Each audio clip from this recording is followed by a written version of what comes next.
Good afternoon, everyone. I'm Pamela Hastings, Relationship Manager at Barometer Capital, and I welcome you today to another Barometer webcast. Joining me, as always, is David Burrows, our Chief Investment Strategist and President at Barometer. On today's webcast, we will provide a brief macro overview and as well answer questions that you might have. So don't be shy. Email me at phastings@barometercapital.ca or hit me up on the chat in the Zoom link. And with that, I turn the conversation over to David. Good afternoon, David. Good afternoon, Pam. Good afternoon, folks. Thanks so much for joining us today. It's been an eventful week geopolitically. It's been a difficult week to watch news. There's lots of sad stories, and it's been a time when certainly we've been on heightened alert around how things may be impacting portfolios. To start out, it's always interesting to see how markets behave to news as opposed to focusing on what the news is. Very often, by the time geopolitical events take place, a lot of things have been priced in, and very often it just serves to exacerbate the things that were in motion prior to the event itself.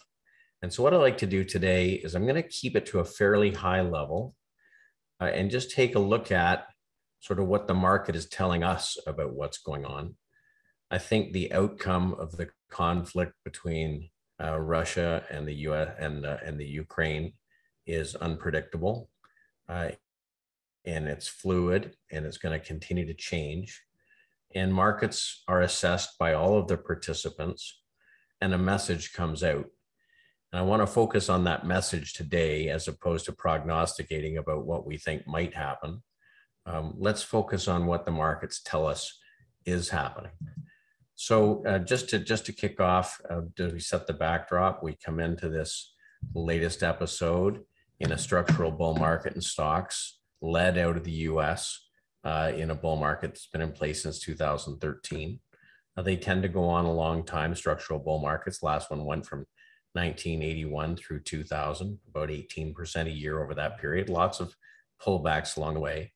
But the market has been acting much more like it's in a structural bull market than a structural bear market, which is much more cyclical and much more treacherous. We think that we've been going through generational bottoming in interest rates. And as you can see, when rates start to rise, they don't go straight higher. They move in fits and starts, and that likely will be the case in this shift in long-term interest rates. And we also thought over the last year, we've been going through a sectoral bottoming in commodity prices. And we can see that the rolling 10-year returns have moved since 2020, being almost negative 9% a year for the previous 10 years to now solidly positive. But when they do turn positive, it tends to go on for a long time and represent significant structural shifts. So very often when that takes place, commodity prices start to outperform equity prices and bond prices. You know, these asset classes all have their days in the sun, and they often start at a period of time when there's very low confidence in that asset class, and they end when everybody is completely confident in the asset class and people are overinvested and there's lots of risk. So just to talk, let's talk about how markets have reacted to this geopolitical event.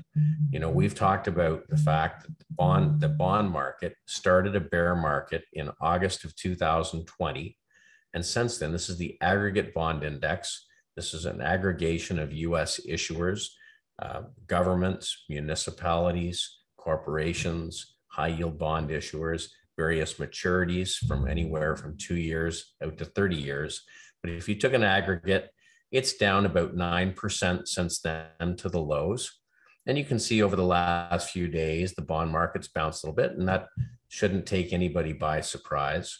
Whilst bonds have been selling off on concerns of inflation, and I can make a case reflation, certainly they still, for some people, are seen as a safe haven in the event of a disruption. And so certainly they bounced a little. This is up until about 3 o'clock this afternoon. What I will point out is that they are broadly below the 50-day declining moving average, 150-day and 200-day moving average. We're going to have little bounces here and there. But frankly, given the size of the event that's taking place, the Russians being cut out of the SWIFT network, those are big disruptive things. Not that much reaction in the bond market, but certainly we've seen a little bit of a bid to the bonds. On currencies, it shouldn't be a surprise to anybody. We've seen a bit of a bump in the US dollar. So this is a chart of the Dxy Index, which is an index of the US dollar versus a basket of world currencies, most notably Japanese yen and euro. And so it's rallied back to sort of the highs that it was at in the early part of the year. Frankly, again, a pretty muted move, given the fact that there is capital out there that is concerned about what's going on in Europe. Of course, Ukraine right next to Western Europe and all of those EU countries. But US dollar has had a little bit of a bid, and certainly we have a look at that. On commodities, we spent time talking about the fact that we've been going through arguably a generational bottoming relative to equities. And we saw one back in the end of the 1990s when the tech bust came. Commodities really outperformed. We have been talking about this shift that's been taking place over the last year. Let's look at it a little bit closer. We put this chart up last week. This is relative price performance versus the S&P. And let's look at it as of today, sharply making another new high. This is a basket, equally weighted basket of various commodities, from agricultural commodities to metals and so on, up almost 5% today. And you can see, though, that relative to the S&P, commodities have been strengthening now for over a year. And as often happens, as it becomes more consensus, it starts to accelerate. We want to be there early. But, you know, this impact of Ukraine and Russia is a significant one. It adds fuel to a fire that was already burning. We have not enough global stores of various commodities. And this arguably will take out some significant metals production, some significant agriculture trade, and does have an impact on energy for sure. So this is oil. We've talked about for some time that oil was in a bear market from 2014 through up until the fall of 2021. It broke out, pulled back, and retested that breakout, and really has accelerated away since then. Price of oil today at $104 for West Texas, breaking $100 for the first time. Of course, it's having an impact on alternative energies.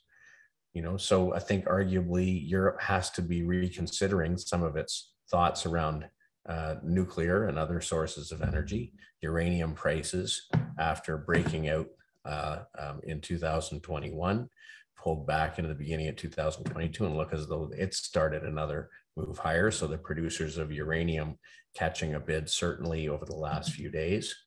Agriculture continuing its move. This is the DBA Agriculture Fund. It's a fund that is priced based on various agriculture prices, but notably grains. And the agriculture companies this week had a very, very good week. Companies like Nutrien, Mosaic, the fertilizer producers, as corn prices and wheat prices moved sharply higher. That would make some sense, given the fact that when we look at Russia and Ukraine as a percent of global grain trade, it's 25%. So this has some risk to it, and we already had strengthening grain prices. This has added some fuel to the fire. Let's talk about base metals. So nickel and iron ore, major exports. Of course, Russia exports not just base metals, but is about 10% of the world market for precious metals. So base metals moving sharply higher over the last few weeks, not just this week, but this has been ongoing for some time since really we made the lows in 2020. Gold broke out this week, moving sharply out of this wedge pattern that it's been in. This is physical gold, and certainly the gold producers moved higher as well. That would make sense given the fact, again, it's a safe haven asset, given that some Europeans are concerned about currency valuations and looking for other places to put it. Even cryptocurrencies this week Bitcoin and Ether had to move sharply higher over the course of the week. So there's the metals miners. And we talked about this consolidation that's been taking place over the last year and the fact that, human time often is different than market time. And this felt like a long time to be waiting for the next move. And we're moving sharply higher in the major metals miners, companies like Rio Tinto, BHP, Freeport McMoran, Teck Resources, all companies that we own in our portfolios. When we look at themes, certainly equities pulled back somewhat over the last couple of weeks. But when we look at what's done better, the value-oriented equities, this is the S&P Value Index, has been making steady gains since November versus the growth index and versus the S&P itself. That has continued. And within the S&P, as far as groups go, the only significant shift that we've seen from a leadership perspective is obviously we've seen a pickup in interest in aerospace and defense companies. Now, we came into this owning Raytheon and General Dynamics, companies we've talked about on previous calls, but we've added Lockheed Martin over the last week. There's clearly going to be a pickup in demand for defense equipment. The reason that we like this industry to start with is because virtually all of the contracts that are signed are cost plus contracts with inflation protection built in. And of course, we've spent a lot of time looking for assets that would protect us from inflation or the devaluation of currency. Not much better over the last little while, the NASDAQ 100. It sold off a little over 20% at the lows. It's bounced a little, but still sitting almost 17% below the lows. Not much by way of a bounce here. Although you could make a case if the global economy slowed, then growth stocks might look a little more attractive. The market's not making that case at this point. When we get closer to the problem, we see a little bit more damage. So this is the Euro Stoxx 50 very important European companies, all based in an ETF. You can see that since November the 9th, this has been under some pressure. Did fine until kind of the beginning of 2022, and actually not so bad even until toward the end of January. But of course, as the conflict became more clear, this index sold off. It sold off just about 20% so far. Let's move a little closer to the problem and look at European financials. Well, they're down 19.7% since February the 9th. So in our macro portfolio, we did have a small position in European financials. We sold out as we broke down through the 150 and 200-day moving averages. We have no exposure other than that to Europe or to European financials. And then as we get right to the heart of the issue, certainly it's been a difficult week for those invested in Russia. This is a chart that shows the relative performance of Russia versus that Euro Stoxx 50, which we know is down 20%. This is that relative performance, obviously way worse over the last couple of weeks as the Russian currency's been hurt and Russian stocks have been hurt. So we're always trying to sort out through the work that we do where money is getting put to work and where money is leaving, and try and focus in areas of market leadership. We know that when you go through a significant decline, eventually the sell-off gets to a lot of different things, and the strongest securities are the ones that turn up first or are able to buck a negative trend. And I think pretty clearly there are some groups that have been able to do that, like areas of basic materials, like some areas of financials, like some areas of industrials. But realistically, lots of stuff has been under pressure. Now, when you go through an advance, eventually there's some kind of a problem and the weakest securities sell off first. But not everything at the same time. Now we know that through the course of last year, technology was under pressure. So that was a group that had to be reduced out of portfolios. We know that some areas of consumer discretionary and industrials came under pressure. They had to be reduced out of portfolios. And as we've gone through this decline, it's impacted lots of different things, but there's some very clear outstanding leadership that we continue to see. When we take the market in aggregate, US or global, and we look at our breadth models, Canadian breadth has been very resilient. Now that would make sense because Canada has significant banking sector and a significant basic materials sector and a significant energy sector. NYSE bullish percent or breadth has moved a little lower over the course of the week. But having said that, the short-term indicators that we look at, the percent of stocks trading above their 50-day moving average, are still trading well above where we were at the end of January when the market made its first low. And they actually improved over the course of the week. The percent of stocks with positive weekly price momentum. In other words, internally, if we take all companies and say how many of them have upward price momentum, that actually improved again over the course of the week. And this started in the end of January down at about 20%. Now over 50% of stocks have positive price momentum. When we look at the number of stocks trading above their 150-day or 30-week moving average, again, that moved higher. So we have 3 of our 4 short-term indicators for the US moving higher. We have our key indicators in Canada moving higher. Globally, breadth moved a little bit lower, but again, still percent of stocks over the 50-day are improving. Let's talk about leadership. Well, our biggest exposure, as most people know, have been financials. Certainly, they have outperformed the S&P nicely. They did pull back a little bit over the last 4 or 5 trading sessions, but actually trading above where we were the day that the conflict began. If we look at energy, of course, it would make sense. Energy producers here in Canada would be a good alternative as a supplier into both North America, and to the extent we can get it out to the rest of the world. We're at new absolute and relative highs today. Very important hedge for us against inflation. We talked a lot about basic materials, and while they may not be a popular area to invest in after 10 years of a bear market, they're sure showing their colors right now. We made new absolute and relative highs today versus the S&P. And agricultural commodities, which we spent lots of time talking about, again, a new closing high today, both absolute and relative. Physical gold, we had a question a couple of weeks ago about why we have so much precious metals in our macro portfolio. Well, again, it's a multi-asset portfolio, long, short, aimed at giving us diversification against equity portfolios and income portfolios.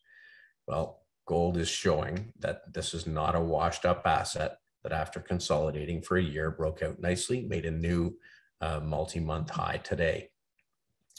And then dividend growth as a theme has continued on a relative basis to strengthen versus the S&P and hold its value. I think as people are looking at various income investments to make, if they think we're in an inflationary world, we want rising dividend streams. So in general, the leadership themes continue to hold in this market. There are certainly weak parts of the market. Lots of areas of tech are weak. Certain areas of consumer discretionary are weak.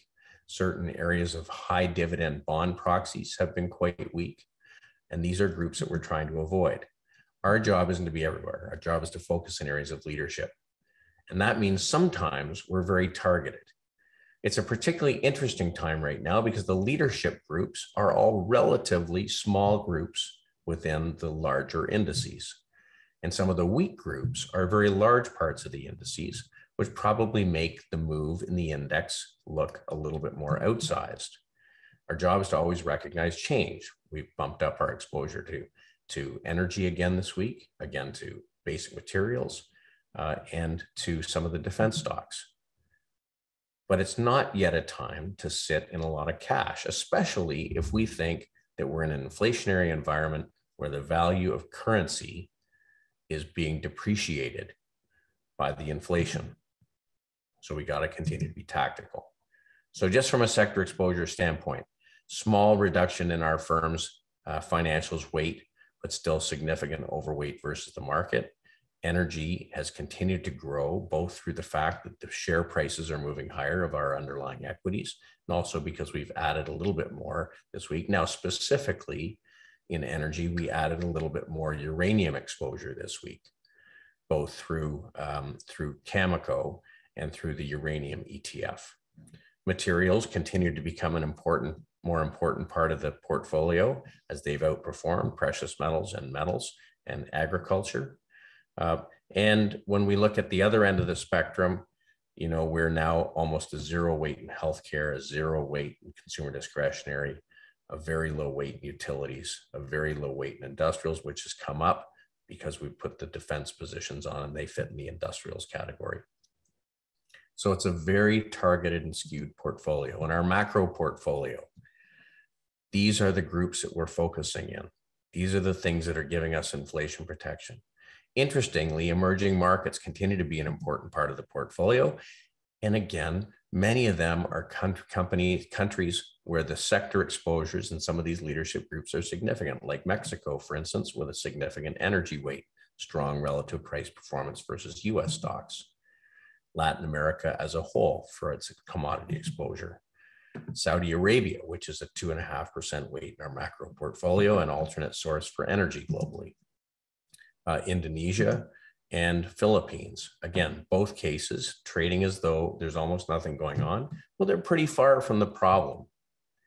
So when we get into a sell-off, we always want to assess what is it that could get hurt most likely, and then we watch for signs that it's spreading. And at this point, many of these groups continue to behave well. So macro exposures reflect our macro view of what's going on in the world. And our portfolios, you could say right now, are very well protected against inflation, in fact, skewed to take advantage of inflation. A few things I don't want people to forget. There's the news, and then there's the setup coming into the news. We've come into a difficult period of geopolitical news with very significant elevated cash positions in institutional portfolios. There's a shock absorber. We know also that put call spreads, or the number of puts being bought or hedges, has been very significant. We know that investor sentiment is exceedingly low. So if we take the bullish investors and subtract the bearish investors, you can see that the sentiment is as weak as it was at the bottom of the pandemic low, actually significantly lower than it was in the 2018 market bottom, and very close to other significant market lows. Volatility picked up a little bit this week, but still has yet to eclipse the high in volatility from the end of January, even though the market made a lower low. Again, that's an important divergence. Generally, if the market believes the volatility is going to pick up significantly, we would see it make a new high. We're watching the fact that we are still making lower highs. And then let's look at the facts. Very often, as they say, a lot of the selling is done before the shots are fired. And without being glib, that does seem to be the case. These are all of the various geopolitical events that took place around military over the last number of years. And you can see the worst ones, of course, were in the beginning of World War II. Now remember, the NASDAQ was down 21% at the lows, the S&P down 12%. When we look at the way that the market has behaved and the sell-offs that took place, in most cases, we've actually eclipsed that already. So we care about the news, we watch the news, we put it into our calculations, but really the market takes all of the influences, puts them through their calculations, and ultimately price behavior comes out. Our job is to understand price behavior. It is likely that this conflict will have some impact. But when we look at the amount of impact it should have on the US economy, it's minimal, less than 0.2% over 2022, 23, and 24. For sure, it has more impact on the Eurozone, which is why we've chosen to withdraw our weights from that area. So in the areas that we're focused, we continue to be pretty positive. We're watching every day for signs of deterioration. This week in our macro portfolio, we reduced our transport exposure. We reduced the last of our industrials exposure, but we maintained our other exposures to the more inflation resistant areas of the market. If the rest of our indicators were to start turning down, we're very happy to get defensive. But we do have a little bit of cash. We do have some short-term bonds. And to this point, thankfully, the positioning as we came into this event appears to continue to be the right areas to be focused. The portfolios are doing really well. Equity portfolio is down about 4% year to date versus the S&P down 10. The balanced portfolio and income are about flat, and the macro portfolio is up almost 5%. So net to this point, things appear to be going the right direction, but we'll update you as those changes take place. So with that, Pam, if there's any questions, certainly we're happy to answer them. We have one question here, actually, Dave. It's about cryptocurrencies. If you don't mind, we'll just address that. The question here is, does the imposing of strict sanctions and the removal of Russia from the SWIFT network provide more validity that cryptocurrencies can be a more accepted or utilized form of payment in the future? Okay. So let me just see if I can share something here.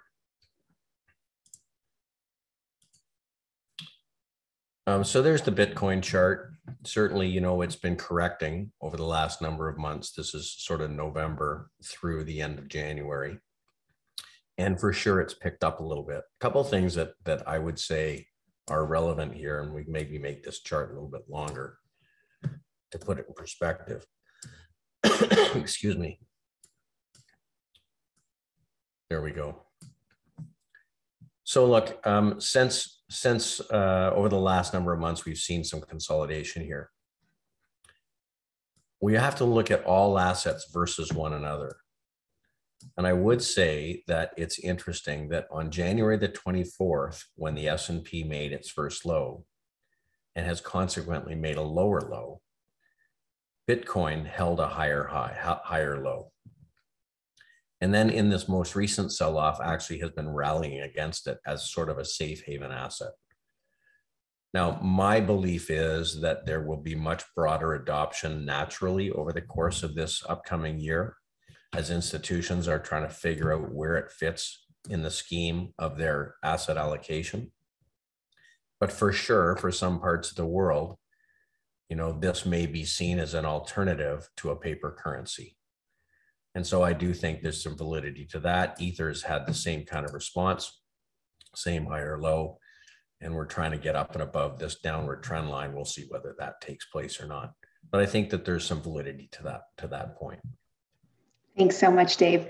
Well, with that, we have no further questions this afternoon. You've addressed questions that we received earlier this week and incorporated them into the conversation. So I thank you for that.